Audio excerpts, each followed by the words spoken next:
Abra sua Bíblia no Evangelho segundo escreveu Marcos. Desde o primeiro dia nós estamos falando aqui sobre conhecereis a verdade e a verdade vos libertará. É um culto de cura divina e libertação. O tema se fala que Jesus sarou a todos. Amém? Jesus os sarou. Agora nós vamos abrir a Bíblia em Marcos 9 e 23. Os que acharam, digam amém. Quem não achou, diga misericórdia. Vamos aguardar os nossos irmãos que não abriram ainda. Evangelho de Marcos, capítulo de número 9, versículo 23, nos diz o seguinte. E Jesus disse-lhe, se tu podes crer, tudo é possível ao que crer. Eu vou ler a parte A, a igreja a parte B. E Jesus disse-lhe, se tu podes crer, e Jesus disse-lhe, se tu podes crer, e Jesus disse-lhe, se tu podes crer, veja bem, eu quero que você saiba disso. Não houve, não haverá, todas as vezes na minha vida que eu criei, Deus operou milagre. E eu vou provar hoje para você que não teve uma só vez na sua vida em que você creu e Deus não operou milagre. O problema é você saber o que é crer. E nesta noite nós vamos aprender o que é crer. Você vai saber hoje, vai sair daqui sabendo o que é crer hoje. As pessoas pensam que crer é dizer eu creio. Mas se dizer eu creio fosse crer, o mundo estava recheado de milagres, porque todo mundo diz que crê, mas não acontece tantos pelo que eles dizem que crê. E nós vamos aprender.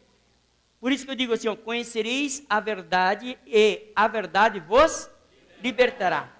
Se você tivesse só a Bíblia Sagrada, só a Bíblia, somente a Bíblia, a minha Bíblia, ela não tem nada abaixo, ela só tem Bíblia. Se você tivesse só a Bíblia, seria mais fácil de você crer. Por quê? Você ia ler a Bíblia dizendo assim, ó, se pedirdes alguma coisa em meu nome, eu o farei. Então era fácil. Bom, primeiro você ia tirar a conclusão, Jesus não mente. Jesus mente, irmão? Não. Jesus é verdadeiro, amém? Quem falou foi Jesus. O que acontece? Jesus não mente, ele disse, se eu pedisse, ele me daria. Você chegava, Jesus, eu quero receber tal coisa. Você sabia que ele ia te dar. E você ia receber. O problema são que vem pós-Bíblia as explicações que muitas vezes querem justificar que não sou eu o falho, mas que a falha está na palavra ou está em Deus, quando eu deveria assumir que a falha está em mim. E Deus acaba levando a culpa, a palavra acaba levando a culpa, e as pessoas são os santos, mas é aí a Bíblia que não é bem certo. Mas, irmãos, a palavra de Deus é soberana. Não há doutor, não há PhD que possa contradizer esta palavra. Ela é soberana. A verdade liberta, a mentira prende.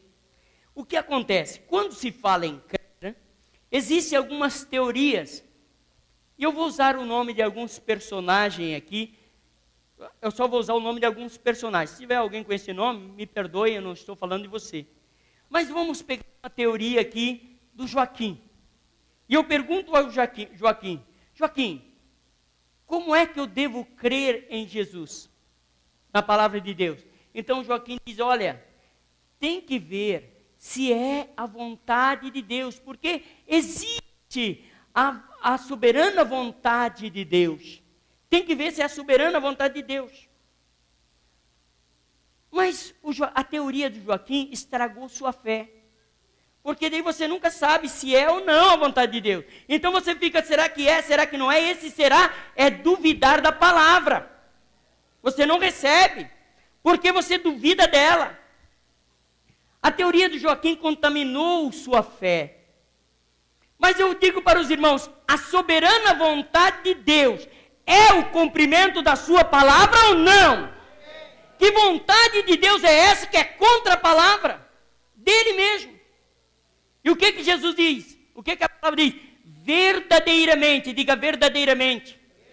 Não é mentiramente, de repente, não é talvez, é verdade. Verdadeiramente Ele levou sobre si as nossas dores e as nossas enfermidades. Levou sobre si, e nós o reputamos por aflito, ferido de Deus e oprimido, mas Ele foi ferido pelas nossas transgressões e moído pelas nossas iniquidades. O castigo que nos traz a paz estava sobre Ele, e pelas suas pisaduras fomos. Agora existe vontade contra tudo isso. Que vontade é essa? Eu desconheço essa vontade que é contra a própria palavra dEle. Deus trabalha contra a sua palavra? Claro que não. Nunca. Colocarão as mãos sobre os enfermos e os... Não existe, talvez curarão, se for a vontade curarão. A vontade dele é o cumprimento da palavra.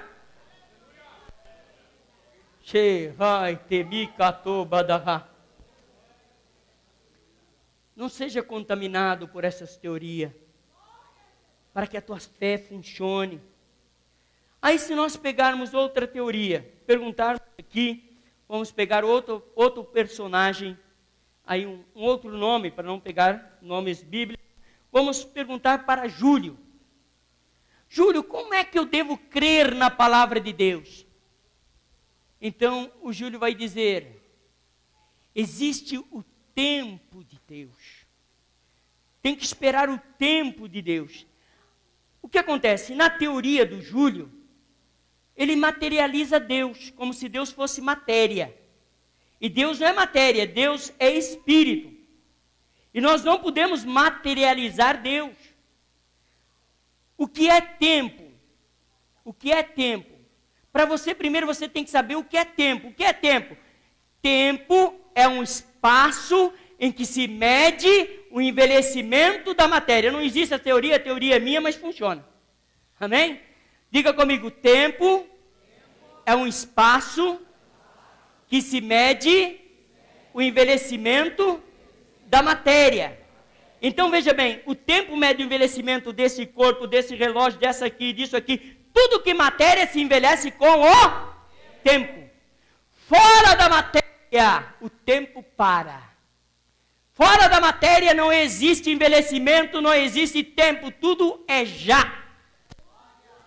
Por isso Jesus poderia dizer para o ladrão da cruz, hoje mesmo estarás comigo no paraíso, porque ele sairia do mundo matéria, entraria no mundo espiritual, aonde o tempo é zero. Por isso que a Bíblia diz que aqueles que morrem sem Cristo já estão sendo condenados. Mas aí eu pergunto, já foram? Não, mas para eles não existe esse tempo que existe para você. Eles saíram do mundo matéria e o tempo é zero. Se você perguntar para Pedro, o dia que você chegar no céu, Pedro, mas como é que foi a tua morte? Rapaz, eu estava morrendo e Jesus estava voltando naquela hora. Porque esses 2000 anos não existe para Pedro, existe para nós que estamos no mundo matéria.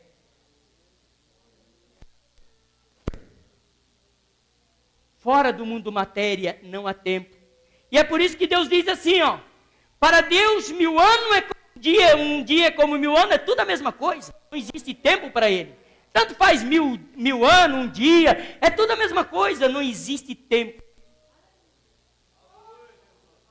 Irmãos, o mundo matéria existe tempo e para Deus tudo é já. Então o teu tempo é o tempo em que você conseguir crer. Se você crer hoje, é hoje o dia da tua vitória, o dia da tua bênção.